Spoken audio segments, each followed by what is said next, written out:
This is Israel Strom, known for developing fizz music alongside Phonon, playing keyboard for Lewis Cole, and his viral polyrhythmic reels, which inspired me to make some of my own. A little while back, he posted a video where he took a few tuplets and ranked them on a tier list, so I'm going to be reacting to the video and seeing how my ranking would compare to his.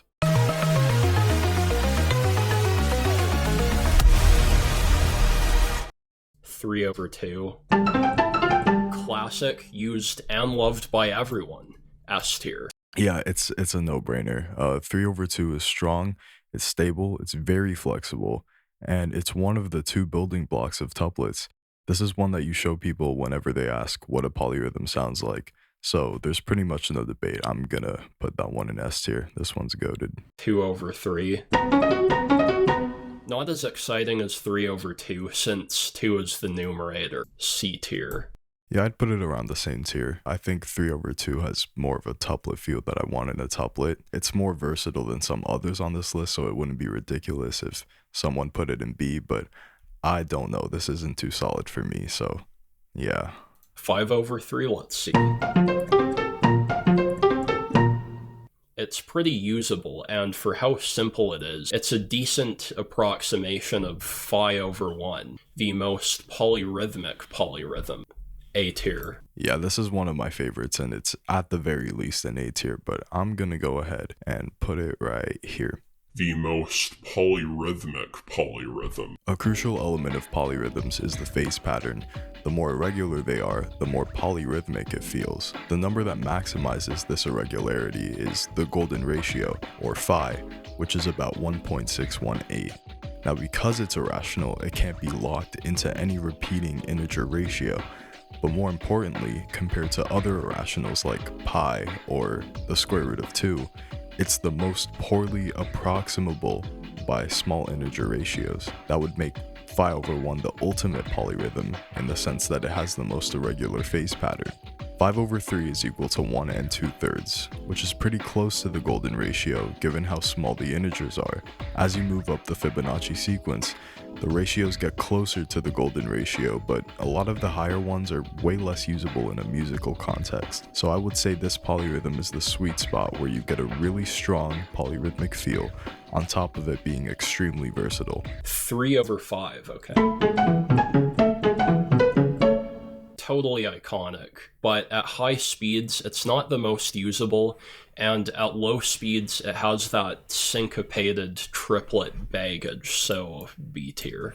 I think it's B too. I like it. It does get a bit dense at higher speeds for sure, so I agree that it's not extremely usable, but one thing it does have going for it is that the numerator is odd. It doesn't have that weird feeling I get with a lot of even numerators.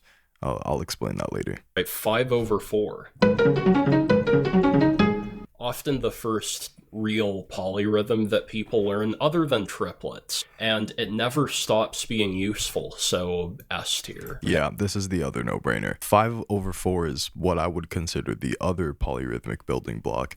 You have a stable pulse, an iconic phase pattern, and you can pretty much use it at any speed in pretty much any context. I would say it's a great introduction to the more complex tuplets, and you'll never run out of ways to use it. Easy S tier for me. Okay, 4/5. Okay, that one is the basis for the overused 5/16/4/4 polymeter, right? And I don't like that. So hot take, but this is going in C tier. Yeah, hot take for sure, but D tier. To me, 4/5 is the polyrhythm that feels most like a polymeter, which I kind of hate. The 5/16 polymeter he's talking about can be pulled off if done well, but most of the time it's pretty annoying and glazed way too much.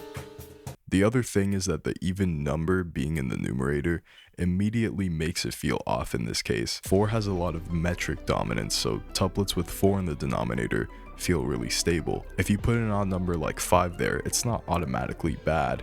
I think 6/5 is great. Most of the issue lies with the 4 on the top, because it takes the metric power away from the 5 and it gives it that polymetric feel. Yeah, 7/4. legendary. Very similar situation to 5/4, but sometimes 7/4 scares people away, so A tier. Yeah, that's true. It's stable, great phase pattern, and I think the main complex polyrhythm people try to get into after 5/4. The difference is that 7/4 comes with a lot of risk. It's complex, but it also has enough space between each septuplet that can make it easy to derail and lose the smooth quality you almost always get with 5/4. Writing notes to it can make it feel very forced, but if it's done carefully, it's extremely powerful. You could argue for S tier since it's high risk, high reward, but I don't think it's as good as the top three, so yeah, A tier. 4/7. Similar situation to 4/5, except it's even worse. D tier. Not much to say about this one. The notes he put there were nice, but the whole even number thing is a turn off, and the denominator being 7 instead of 5 just makes everything worse. So not a complete fail, but pretty close. 7/5.